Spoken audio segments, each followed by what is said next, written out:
তিন ব্যক্তির জন্য জান্নাত হারাম। এক, মুদমিনু খামরিন, যে মদ খায়, নেশা করে, নেশাখোরের জন্য জান্নাত হারাম। নেশাখোর, মদখোর, গাঞ্জাখোর, ফুট্টাখোর, বাবাখোর, ডাইলখোর, এ জান্নাত তার জন্য হারাম।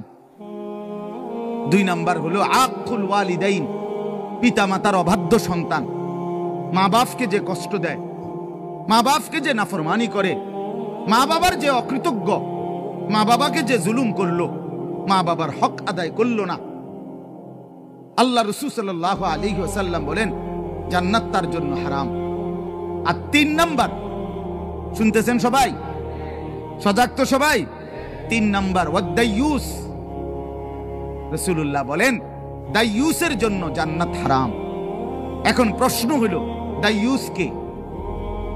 খোদার কসম বাপ, এটা আমারও বলা না, আপনার কোনো আলেমেরও না, আল্লাহ রসুল বলে দিছে। দাইয়ুস কাকে বলে?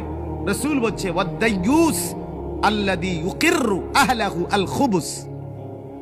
দাইয়ুস বলা হয় ওই পুরুষকে, ওই ব্যক্তিকে যে তার স্ত্রী সন্তান পরিজনের জন্য গুনাহ, অশ্লীলতা, নাফরমানিকে স্বীকৃতি দেয়, মেনে নেয়, গ্রহণ করে নিছে।